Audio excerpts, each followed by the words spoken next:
Welcome back to Read and Reflect with Nadia, where we turn powerful books into life-changing summaries. Today, I have come up with the most loved books of all time, The Psychology of Money.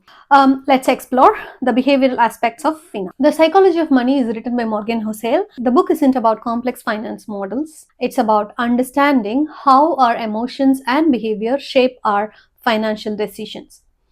The first one he's talking about is he's saying no one's crazy. Our financial decisions are influenced by our unique experiences. For instance, someone who grew up during a recession may be more risk averse compared to someone who experienced economic prosperity. The next one is about luck and risk. Hustle highlights how Bill Gates' success was partly due to attending one of the high schools with a computer. Conversely, many equally talented individuals didn't have such opportunities. Recognizing the influence of luck and risk fosters humility in our financial journey. He was also talking about a friend of Bill Gates, Kent, who died in a mountain climbing. Luck wasn't in favor of Kent during that time. So, recognizing the influence of luck and risk fosters humility in our financial journey. Next chapter is never enough. Greed can be detrimental. Individuals like Bernie Madoff, who had substantial wealth but lost everything due to insatiable greed. Understanding what enough means to us personally can prevent unnecessary risks. Or the next chapter is confounding compounding. So compounding is a powerful yet often misunderstood concept. Housel points out that Warren Buffett accumulated the majority of his wealth after his 65th birthday, emphasizing the importance of patience and long-term investing. The next one is getting wealthy versus staying wealthy.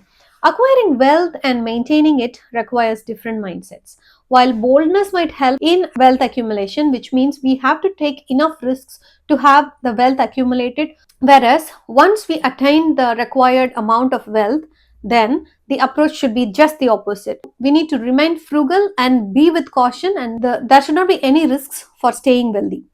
The next one is about tails you win. In investing, a few significant events often account for majority of returns. Housel notes that Buffett made most of his money from handful of investments, highlighting the impact of long tails in finance. The seventh one is about freedom. True wealth is the ability to do what you want and when you want. Financial independence offers the freedom to make choices aligned with our values and desires. Nowadays, the wealth creation has become a habit in such a way that people are losing their sleep and the freedom to get the wealth. Next chapter is wealth is what you don't see. Visible signs of wealth, like luxury cars, don't necessarily indicate financial health at all. Often, true wealth is hidden in savings and investments. So, it's not the flashy car or the luxury vacation, it's the savings and investments and the financial security. So, real wealth is built by choosing not to spend money on visible luxuries and instead focusing on long term financial health. The next chapter is save money. So, save money underscores the importance of saving as a cornerstone of financial success. Housel argues that building wealth has more to do with your savings rate than your income or investment returns. By living below your means and prioritizing savings, you create a buffer that provides flexibility and security, enabling you to seize the opportunities and weather financial storms. The next chapter is reasonable is often greater than rational. Housel suggests that striving for a reasonable financial plan you can stick with is more effective than an optimal plan you might abandon. Personal finance isn't about maximizing returns at all costs. It's about creating a strategy that aligns with your goals, risk tolerance, and lifestyle, ensuring long-term commitment and peace of mind. The next chapter is surprise. Surprise reminds us that the most significant financial events are often unexpected.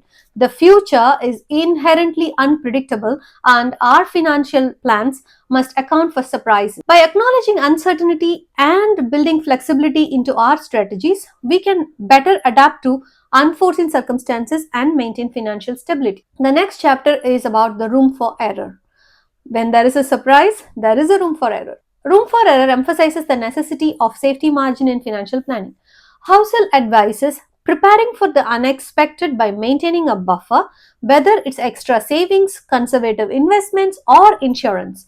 The cushion allows you to absorb shocks without derailing your financial progress. In the next chapter, he says, you will change. So, He says how our goals and desires evolve over time.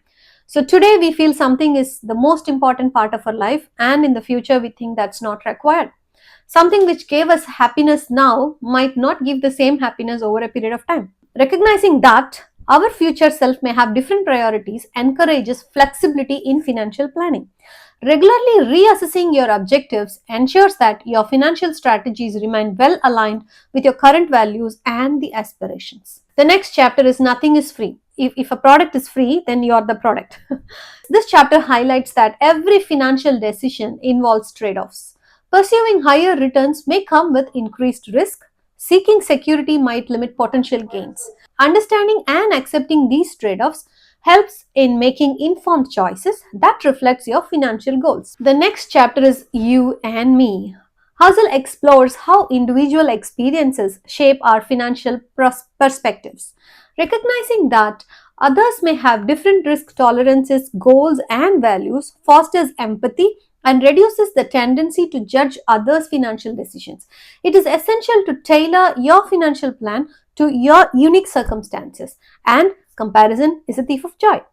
And the next chapter is about the seduction of pessimism. Why negative news often seems more compelling than the positive developments. Housel warns against the allure of pessimism, which can lead to overly cautious decisions. Balancing awareness of risks with optimism about opportunities is key to sound financial judgment. The next chapter is When You Will Believe Everything. So, here, how compelling narratives can influence financial decisions is what is discussed. Being aware of this tendency helps in critically evaluating financial advice and resisting the sway of persuasive but potentially misleading stories. Next one is Altogether Now. Altogether Now synthesizes the book's key lessons. Housel emphasizes humility, patience, the importance of aligning financial decisions with personal values. He advocates for using money to gain control over time and freedom, fostering happiness and fulfillment. The next session, the final one, is Confession. In this final chapter, Housel shares his personal financial philosophy, underscoring that there is no one fits all approach. He stresses the importance of self awareness and creating a financial plan that reflects our unique goals and circumstances. So here he also shares what are his investments. So he has bought a mortgage free home, even though the interest rate is very less.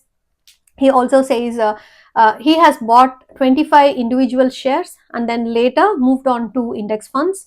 And at the end, he also quotes, no one is crazy when it comes to money matters. This is a summary of psychology of money.